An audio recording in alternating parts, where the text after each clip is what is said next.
Yo nageenya keessan badhaadha daawwattoota keenya qaalii qophiin daawwitii torbaan Oromiyaa 11 irraa isin darbu kunoo eegalee jira jechuudha. Hardhammoo bifa addaatiin jechuudha. Bara 2018 sababeeffachuun qophii addaa kan qopheessinee jiru jechuudha. Akkasumas bara 2017 isa dabarsine keessatti taateewwan garaagaraa kan dabarsine irraa haasofna jechuudha. Gaazexeessituu Sittiinaa Haajii istiidiyootti argamte jirtu jechuudha. Isii waliin yaada bal'aa tokko kaasnee waliin dabarsine jechuudha. Barri haaraa akkam? Barri haaraan bareeda. Bifa bareedaan fudhannee simannee jira. Bareeda ture. Akkam ture 2017 si bira? 2017 bareeda ture. Wanni karoorfanne kan itti hojjannes kan itti bilkoofnes jira. Akkasumas ta'ee kan milkaa'innis hedduudha. Walumaa galatti garuu akka biyyaatti waan baay'ee hedduu milkeessinee jira jechuudha. Fakkeenyaaf akka hidha guddicha haaromsaa Itoophiyaa fa'aa akka biyyaatti waan akkasii milkeessinee jechuudha.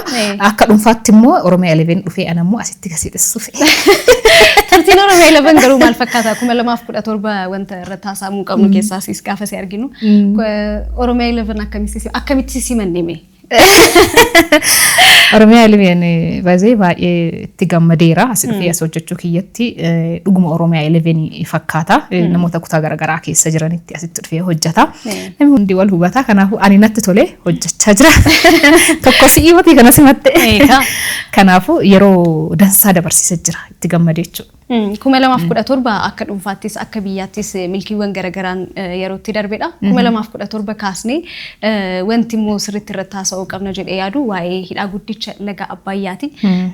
Abjuutu dhugoome. Hidhaa guddicha haaromsa laga Abbayyaa kanarratti abjuu barootaaf dhalootni hedduun itti abjataa turetu dhugaa ta'ee ijaan argine akka dhaloota keenyaatti baranuuti lubbuun jirutti immoo wanti kun ta'uu isaatti dhugaa dubbachuudhaaf seenaa guddaa nama boonsuudha. Lammiileen biyya keessaaf biyya alaa lammiileen Itoophiyaa hundi keessan baga gammaddanii baga gammannee waa'ee laga Abbayyaa barabaratti osoo haasofne rakkoon qabu waanuma dubbatamuu qabis waan ta'eef sirriidha. Hidhi haaromsaa guddichi Itoophiyaa jechuudha. Bara mootii Haayila Sillaasee irraati kan eegalee kan yaanni isaa kan ka'e jechuudha. Mootummaa hedduu 3-4 dabarseeti kan har'a geenye waggaa 15 oni lakkoofsisee erga jalqabe jechuudha. Bara 2003 bitootessa keessa kan eegale akka lakkoofsa Itoophiyaatti jechuudha. Gatii hedduun itti bahee namoonni hedduun itti miidhamanii rakkoo hedduu keessa dabarsinee asiin baane jechuudha. Akka Itoophiyaatti lafti teenya baay'ee lafa Afrikaa keessaa Afrikaan isii hunduma akkuma walii galaattu Afrikaan badhaatu. Keessaa immoo Itoophiyaan baay'ee lafa badhaatuudha. Haala qilleensa isiitiin qabeenya uumamaatiin hedduu kana san keessaa immoo lagni Abbayyaa immoo isa guddaadha. Namni baay'ee itti miidhamus warroonni yaadanis lubbuun jiraachuu baatanis sadarkaa sanirraa darbee gatii meeqatti kaffalamee bara 2017 keessa eebbaaf dhaqqabee lammiin Itoophiyaa hedduun jechuu irratti walii galee eebba kanarratti Adwaa lammaffaa jedhee haga maqaa moggaasuuf irra geenyeerra jechuudha. Ati boondii bitattee turte? Barattuu I think Asallaa Missionary School yeroo baradhutti elementary yeroo baradhu dirqama ture maatiin hundi hojjettoonni mootummaas haa ta'anii namoonni hojii hundarratti jiran boondii akka bitan hin godhama ture. Yeroo sanitti birrii 20 bitee jira. Haga ammaa miliyoona 2 takkan ta'eeti. Fudhatta. Amma birrii keenya gaafatuu qabna. Amma immoo garas deema. Dhumateera waan ta'eef jecha maallaqa keenya amma gaafachuu nama. Dhugaadhaa bara amma elektirikiinis gara biyyoota ollaatitti gurguramuu jalqabeera. Dhugaa dubbachuudhaaf gaafa biyyi badhaate. Gaafa badhaadhinni sirriitti gara biyyaa seene qarshii keenya gaafachuun hin oolu osoo hin gaafatinis immoo nuuf kaffalamuus danda'a. Hidhni kun xumuramee kanaaf gahuu isaatti mee ati maaltu sitti dhagahame akka nama dhuunfaa tokko ilaalcha walii gala? Akkuma beektu biyya kana keessa yeroo ammaa lola garaagaraatu jira. Keessaaf alaa lola gurguddaatu adeemsifamaa jira. Namoonni hedduun lammiileen 15,000 caalan lubbuu isaanii irratti dhabaniiru. Kana akkasiin jedhu ijaarsa irratti miti. Loluma ka'u kanarratti lammiileen haganaa du'aniiru. Namoonni guyyaa kana arguuf hawwan hadha lubbuun hin jiranii. Injiinar Simmenyoo Baqqalaa fa'aa namoonni gatii kaffalan. Ministeerri muummee yeroo san turan Prime Minister Mallas Zeenaawii fa'aa lubbuun hin jiran. Nuti carroomne immoo guyyaa kana argineerra. Akka Oromootti Oromoon biyya bulchuu hin danda'u. Gadaan teenna bareeddu. Waan danda'u. Gadaan teennas bareeddu. Yerootti jedhamaa turetti ilmi Oromoo aangoorra bahee gaafa akkas milkiin akkanaa dhufu immoo akka Oromoo tokkotti seenaa nama boonsu. Kana booda ibsaan bada jenneellee waan rakkanu natti fakkaatu. Gara biyya ollaatu amma ergu waan jalqabneef rakkoo ifaa nu bira mudata jennee yaannu bu'aa uummattoota Itoophiyaa hundaati. Daa'ima hanga guddaatti namoonni hundi waan qaban irraa hiyyeessa dureessa osoo hin jedhin namoonni hedduun irratti hirmaataniiru. Waa'ee Abbayyaa irratti barreeffamoota garaagaraas ilaallaa turre. Hedduun isaanii immoo waan gaarii miira isaanii fa'aa qoodataa turanidha. Kana irratti dhimma biyyoolessaa irratti lammiileen hundi akka tokko ta'an wanta mul'isudha. Hundi keenyayyuu tokkoomnee cichoomnee akka hojjennu wanta mul'isu waan ta'eef sirriidha. Waa inni kular paaworiillee karaa nageenyaatiin kan nageenyaaf kan oolu Nikural paaworiillee hin hojjannaa jedheera. Laalimee sanirra darbee wanta gurguddaa amma fakkeenyaaf gaafa inni akkas jedhee dubbatu Itoophiyaa waan akkasii godhuu dandeetti jedhan ilaalcha gadaantummaa ifiif qabaachuu ifiif kennu. Yoo waan tokko hin hojjanna jedhanii yaadanii yeroo baay'ee nuti bakka san waan akkasii goonee hin dandeenyu jedhanii ilaalcha gadaantummaa kana ifii kennuun kunini nama keenya biratti baay'ee mul'ata jechuudha. Kanaaf sadarkaa kanatti kun milkaa'uun isaa hedduu kana kan nama boonsuu fi hundi keenyatti boonuu qabna. Ilaalchi kuni nu bira qofa osoo hin taane akka addunyaatti yeroo hidhni laga Abbayyaa ijaarsi jalqabamuuf jedhu akka addunyaatti biyyoonni garaagaraa keessattuu immoo biyyoonni guddina keenya hin barbaanne hedduutu jira akkuma atu beektu ijaaruu hin danda'an isaan humna eessaa fidanii yoo nuti liqii isaan dhorgan ijaaruu hin danda'an jechaa turanii gama dippiloomaasiitiin akka biyyaatti akka hidhni kun hin ijaaramne wanta guddaatu hojjetamaa ture propagandaan gurguddaan yoo kirkira lafaallee yoo ka'e akkawaan badutti wantooti dubbataman hedduutu ture. Gibsi hin rukuttillee jedhee ture yeroo jedhamaas ture. Kun hundi seenaa ta'ee darbee garuu dhugoomee arginee jirra. Gammachuu guddaa. Sirba Abbayyiin wal qabatu tokko akka haasaa kennan serious qofa kan taane mee waa'ee hidha laga Abbayyaas. Waa'ee hidha Abbayyaatiin wal qabatee faaruuwwan garaagaraati kan hojjetame sadarkaa weellistoota keenyaatti hin sirbamu. Jechuun akkuma dura siin jedhanii Oromoon akka Itoophiyummaan fudhannee baay'ee nurratti hojjetameera baay'ee. Jechuun akka dhuunfaa irratti anu waan fikiyyaa beekuu fi kanaaf jecha amma weellistoonni kennallee hojjetan sirba waa'ee biyyaatii wal qabatanii hojjetan.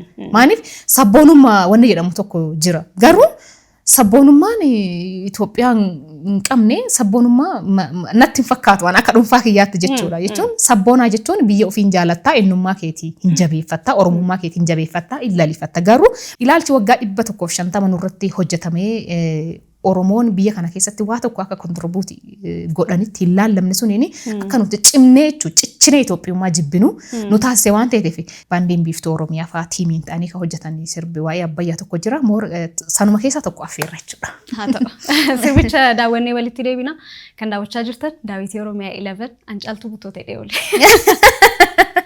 Yoo jettee rakkoon qabu. Qophiin keenya itti fufa hanga xumuraatti nu waliin turaan immoo affeerraa keenya ammas irra deebiidhaan baga gammaddan baga gammannee guyyaa abjuun barootaa itti dhugoome arguu keenyatti immoo gammachuu guddaatu nutis nutti dhaga'ama isin jechuu barbaada.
See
abdi hore abai biya saf abdi gudda hore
jijjiiramoota biraallee hakaasnu wantoota dhufan wantoota taajjabne keessa magaalaan Finfinnee baay'ee bareeddee jirti. Magaalonni garaagaraa kooriidariidhaan misooma kooriidariitiin babbareedanii jiru. Akka carraatti pirezidaantiin Keeniyaa yeroo biyya keessa dhufanii televiziyoonii biyya saniitiin darbaa jirutti lammiileen hedduun Itoophiyaa raajeffataa, ajaa'ibsiifataa, dinqisiifataa turani. Kun immoo biyyi keenya guddachaa akka jirtu lammiileen biyya biraatu biyya keenya irratti dinqisiifachuu hanga ga'anitti deemuusaa kan mul'isudha. Kunis na gammachiisa. Sirriidha. Baay'ee Itoophiyaa fi Keeniyaan ani yeroo baay'ee adda baasee ilaalu akka tasaa ta'ee naannoon dhaladhilleen garasitti boordariidha. Yeroo gara Keeniyaa deemullee waan Itoophiyaa baay'ee natti hin fakkaatu. Baay'ee maachi wal goona jechuun baay'ee wal fakkaannaa. Haali jireenyaa irra caalaan haali teessuma lafa isaaniillee akkuma keenya kana baddaa wadda daree gammoojjii qaba. Baadiyyaa isaanii keessa yeroo deemtu horii, loorrii, maalii akkasii wanni isaanii cuftu jechuudha. Lafa ani baay'ee jaaladhu keessaa biyya Afrikaa keessaa Keeniyaan lafa akka malee dansaati.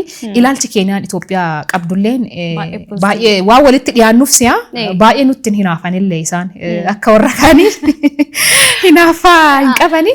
Gudaayim Ruttoon eebballee irratti karaa fuula feesbuukii isaaniitiin tamsaasa kallattii dabarsaa turan jechuudha. Haasawa ajaa'ibaa taasisaa turanii san keessaa immoo paaworichillee yookaan humnicha akka bitatanii dubbataa turanii inkasaarre arganne irra amma nama nurraa bitu tokko arganne irra jechuudha. Gibsa Suudaanis akka nutti dhufanii nurraa bitan abdii guddaa qabna.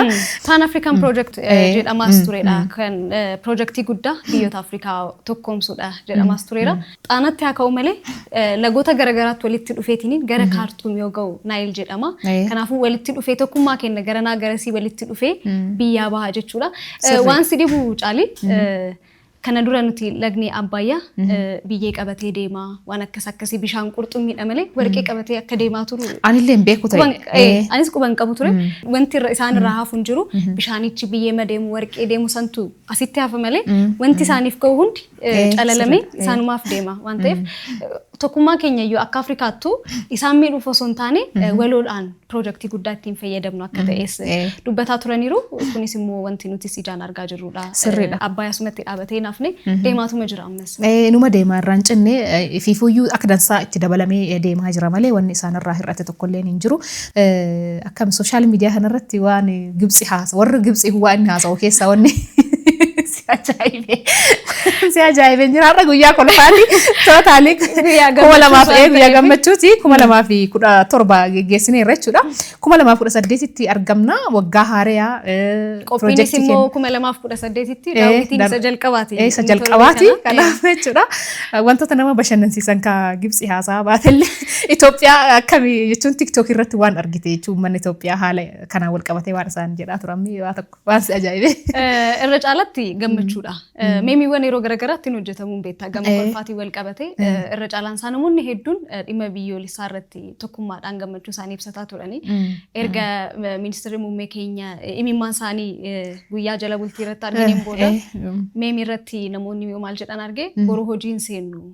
Argine jechuun gaddi jedha waan ta'eef boruu hojiin seennu isa jedhu tokko argeera. Gama Gibsiitiin homa isaan akka Abbayyaa hojjetamee hidhaan guddichi laga Abbayyaa akka hojjetamuuf fedhan qaban ture. Biyyoota hedduurra deemanii yeroo garaagaraatti sochiiwwan garaagaraa gama dippiloomaasiitiin gama faayinaanshaal ishuutiin akka liqiin arganneef hojiiwwan gurguddaa hojjetaa turanii propagaandaa isaan hojjetaa turan garuu lammiileen Itoophiyaa ofumaa isaaniitii namoonni akka Muhammad Al-Aruusii fa'a hojiiwwan gurguddaa hojjetaa turaniiru. Dubartii Madiinaa jedhamtu namoonni garaagaraa fedhuma isaaniitiin hojiiwwan isaan hojjetaa turan asii nuuf mormaa warra turanidha. Isaanis galateeffachuu. Nu milkeessine irraa akka teene cufaafu dhaloota ammaa kana teene xiqqoo raafamuun haala addunyaa globaalii wal qabatee wantoota garaagaraa laaluudhaan akkaataa addunyaan keessa jirtuun wal qabatee teknooloojiin baay'atee xiqqoo yaadni keenya faffaca'e malee akkuma warra aduwaatti wanti godheessanitti nama waa milkeessuu danda'u jechuudha. Hundi keenya jechuudha akka Itoophiyaatti yoo walitti deebinu hagamta akka tokko akka taane argaa jirta sooshaal miidiyaa irratti jechuudha. Warroonni Gibsii kun yeroo haasan jibbansa isaan Itoophiyaa irraa qaban garuu baay'ee kana nama ajaa'iba sadarkaa santi yeroo isaan nama jibban taargeetii parsanaalii akka dhuunfaatti jibban jechuudha. Amma fakkeenyaaf yeroo Dr. Abiy hidharra ta'anii interview wayii godhanii turanii yeroo sanatti even miila inni akkas walirra dachaafatee ta'e san laalamee shuufi miila isaa akka inni walirra godhatee bashannanee taa'ee haasa'u mee laali jedha haga santi gadi bu'anii jechuudha. Hagasti gadi bu'anii bakka nu jibban jechuudha. Nuti persantuma xiqqoo takka waan kana wanni irraa goone jechuudha malee sila hedduu kana hedduu hidhuu qabna turre sila akka rakkoo keessatti. Projektichi kana qofaan hin dhaabatu. Waggaa 10-15 dhufan keessatti projektiiwwan gurguddaan kana olii achuma hidhuma guddicha haaromsa laga Abbayyaa irratti akka hojjetamu yaadonni akka jiran ka'ee jira. Kanaan alattis immoo haaroon tokkos jira achuma hidhaa guddicha laga Abbayyaa irratti Nigaat Haayiq yookaan immoo haaroon Nigaat hojjetamee jira. Kunis immoo bakka bashannanaatiifis anaafsis immoo baruma kana keessa 2018 kana keessa achi deemnes bashannanuu dandeenya. Sirriitti malee sirriitti hin deemne ilaalla hunda keenya carraa dhaqee ilaaluu nama barbaadu keessa tokko anaan illee dhaqee ilaalee ilaaluu qaba lafa akkas bareeddoo nama waan jechuun hidha guddicha Itoophiyaa kan akkas guddaa namni akka Afrikaatti tokkoffaa ta'e kana namni hundinuu dhaqee ilaaluu qaba. Anileen akkasii qophiin keenya qophii addaa hidha haaromsaatiin wal qabatee deemaa jiru jechuudha. Bara 2018 jechuudha. Sirba waa'ee kanaan wal qabatee dhiyeenya kana gadi dhiifame tokko kan artist Adam Ahmed gadi dhiisee jira jechuudha.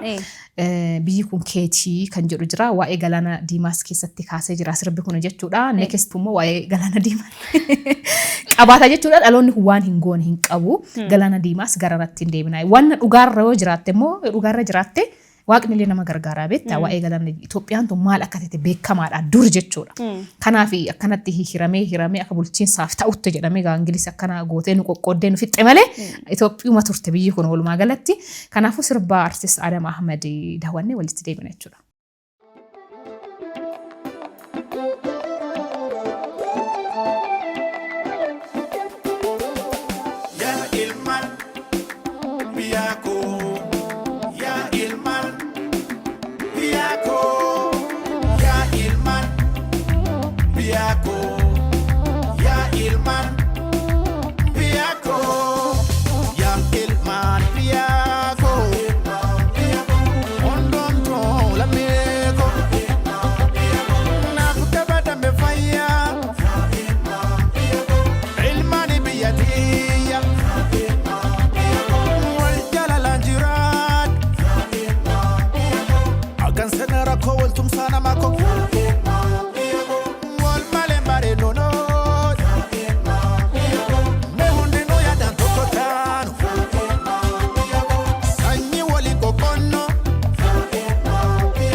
Sirba Adam Mohammed daawwannee walitti deebinee jirra. Sirba baay'ee bareeda. Video clippiin isaas walaluun isaas immoo walaloo guddaa waa'ee biyyaa sirriitti itti kaaseedha.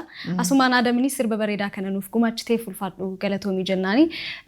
Caali waa'ee hidhaa haaromsa laga Abbayyaa eebbifamuu isaatti gara hojiitti seenuu isaatti sababeeffachuun anaaf siyaasa istiidiyoo Oromiyaa 11 irraa qophii addaa isaaniif qopheessine daawwattoota keenyaaf qopheessine gara goolabaatti deemaa jirra.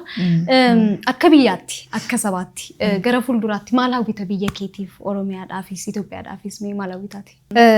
Akkuma dura kaasnee biyya kana biyyi keenya biyya baay'ee badhaatuudha. Nuti baay'ee richidha biyyi keenya waan hundaanuu jechuudha. Aadaanii qabeenya uumamaatiin waan biyya biraatti hin jirretti naannoo kana keessattuu Itoophiyaa keessatti akka Afrikaatti ta'ee akka Itoophiyaatti immoo waan babbareedaa qabna jechuudha. Odoo silaa nageenyi jiraatee waan baay'ee hojjetan. Piroojeektiin amma hin eebbifamaa hin hojjetamaa jedhamee laakkaa'ame hedduutu jira. Kun ka ta'uu danda'u yoo nageenyi jiraatee yoo nuti wal qabanne keessattuu walii kennaan sirriitti wal qabanne diina alaallee qolachuu dandeenya. Gibsi kana booda maal akkasii yaaddu hin beekamu nama baay'ee warroota ollaa keenya jiran hedduu waliin shariika ta'uu feeti waa baay'eetu jiraachuu mala. In sodaadhulleen akka dhuunfaatti because Amerikaan odoo nutti dhaadattuuti kan waan kana goone jechuudha. Chaalenjii hedduu dabarsinee kana booda dhufu kana caalaa nu dhiba nu rakkisaa jedheen hin yaadu. Garuu haa ta'uuti waaqa jechaatu miila karaarra qabadhaa jedhani. Kanaafuu tokko ta'ee odoo hojjannee moor kana caalaa waan hedduu godhuu dandeenya. Sadarkaa addunyaatti an baay'ee hawwa akka nama dhuunfaatti biyyi kun jijjiiramee baay'ee hawwa jechuudha. Fakkeenyaaf ati Itoophiyaatti dhalachuu keetii fi gatiin keetii beekamuu qaba. Gatiin keetii sii kaffalamuu qaba. Sadarkaa sanitti yaada'aniini jechuun sadarkaa nyaadhee buluu odoon ta'ee waan dhaladhe qofaaf qaalii akka ta'e Itoophiyaa keessatti mirgi dhala namaa eeggamee mirgi namummaa eeggamee namni nagayaan jiraate namni baay'ee galee akka barbaade keessattuu malaamaltuu badee jechuudha baay'ee fedha jechuun tariitii Finfinnee keessa waan jirruuf wamaa nutti hin fakkaanne malee kutaalee Itoophiyaa garaagaraa keessatti lafa mallaqa malee namni sin keessummeessine jira. Even waajjiruma mootummaatu dabalatee jechuudha biiroolee mootummaa garaagaraa keessatti lafa mallaqa qofaan dhimmisiif xumuramu jira. Wanni kun aduu hafee natti tola. Yeroo tokko maal yaadate callise. Addunyaa kanarratti namni immoo cubbuu hojjetaamti. Oduma waan cubbuu jedhamaa hundumaayyuu keessa irraa bilisa taane akka Itoophiyaatti garuu haqa namaa irraa bilisa taane jannatan gallaadha. Dhugaa Rabbi. Yeroo tokko akkas la jechuun haqi namaa baay'ee hamaadha jechuun ka kennes ka fudhates dogongora godha waan ta'eef malaamaltummaan odoo badee wal jimbis odoo hafee moor biyya tanaa sirriitti ni bareechina jedhee amana. Dhugaadha bara mootota irraa kaasee hanga amma irratti jirutti dhimma biyyaalessaa irratti hundumtuu yaada tokko qabanii akka biyyaatti seenaalee gaarii hamaas ittiin yaadannu jira garuu dhimma laga Abbayyaa irratti mootummoonni darban hundi ilaalchi isaanii tokko ture. Faayidaan inni biyyaaf qabu waan beekaniif Atse Haile Sillaasee irraa kaasee mootummaa Dargiis fudhadhu ministeerri muummee amma lubbuudhaan hin jiranii Prime Minister Mallas Zeenaawii isaan boodaas immoo Haile Maariyaam Dassaaleny isaan immoo Dr. Abiy Ahmed Ali hundumtuu gahee isaanii deemaa dhufee asirratti xumurame malee hundumti isaanii gahee mataa isaanii bahataniiru. Kana irrattis immoo galata guddaatu isaaniif mala hundumti isaaniitu kan lubbuun jiranis kan lubbuun darbanis immoo seenaan isaa yaadatu gaafa seenaan kun ka'u isaanis waa yaadatamaniif namoonni hojii xixiqqoo gullitiifaa gabaa keessatti nagadan sabbata isaanii hiikanii dhimma biyyaatiif anas na ilaallata jedhanii boondiifaa bitatanii laga Abbayyaa cinaa dhaabatanii isaanis galanni malaa fi namoonni hundi lammiileen Itoophiyaa hundi diiyaasporaanis dhimma biyyaalessaa irratti nu galcha jedhanii biyya isaaniitiif gumaata godhaa turanii isaanis galata guddaatu maraa fi isaanis kaasuu qabna galateeffachuu qabna jedhee waa yaadee fi injiinaroonni namoonni humnaanis hojiinis bakki isaa bakka ulfaataadha qilleensi achi jiru mijataa miti haala mijanne keessatti garuu biyya isaaniitiif waan mijatu dabarsuudhaaf lammiileen hedduun lubbuu isaaniitti dhabanii jiru kunis immoo galata guddaatu isaaniif mala namoonni dhaabatanii argan awwaalli isaaniitu namoonni hin toliin hedduudha achitti du'anii shufeeronni keessattuu erga hidhaan kun dhumachuuf gara dhumaarra ga'een booda shufeerochaan dabat warra jedhamtu jira Facebook irratti namoota shufeerota lubbuudhaan darban kaasaa turanii namoonni sunniin galata guddaatu malaa fi isaan galateeffanne immoo biyya keenyaaf Rabbi nagaa haa kennu 2018 waa'ee rakkoo wanti ittiin dhageenye biyyi keenya guddattee seenaan keenya kitaaba biyya alaa irratti beelaan barreeffamee jira sun immoo seenaa ta'ee hafe amma badhaadhinaan qofaan waan guddaadhaan yerootti ka'u hin dhufa jennee yaanna. kanuma qophii keenya gara xumuraatti finnee jirra jechuudha. Waa'ee hidha Abbayyaatiin wal qabatee qophii daawwitii irratti har'a qophii qopheeffannee irratti haasawaa turre jecha amma immoo gara xumuraatti finnee jirra jechaadha. Siyaasni kan dhuunfaati, biyyi immoo kan walooti jechuudha. Biyya keenyaaf nagaya hawwaa quufaa waan dansaa hawwaa positive energiin nu keessatti guutame biyya keenya kana caalaa akka gara fuula duraatti deemsisnu ta'a. Barri 2018 kan nagaha waaqni nagahan nu haa godhu waaqni tokkummaa nuuf haa kennu kan itti wal jaalannee piroojeektiiwwan garaagaraa itti jalqabnus kan itti xumurrus rabbi nuuf haa taasisu. Kanallee gurgurannee doolarri hedduun akka Itoophiyaaf galu womaa shakkiin qabnu rakkoowwan qaawwan garaagaraa jiran nu duucha jennee yaanna piroojeektii biraallee ittiin jalqabuu dandeenya. Wantoota silaa barbaannu san galma silaa barbaannu san bira ga'uudhaaf sirriitti immoo nageenyi eessattuyyuu murteessaadha jennaan. Rabbi jaalalaaf tokkummaa ummata Oromootiif kan Itoophiyaallee haa kennu jecha qophiin hidha guddicha haaromsaa Itoophiyaatiin wal qabatee Oromiyaa istiidiyootti qopheessine kana fakkaata ture. Torban gaarii torban milkii isiniif haa ta'u. Torbee dhufu immoo teessoo kanaan nama biraatiif bakka dhiise immoo keessummaa kee biraa waliin hin deebita. Anasumaan deema. Hayyee daawwattoota keenya qophiin keenya kana fakkaata ture. Torban keessummaa biraa qabannee walitti deemina jechuudha. Qophii biraatiin hagasitti horaa dagaaga.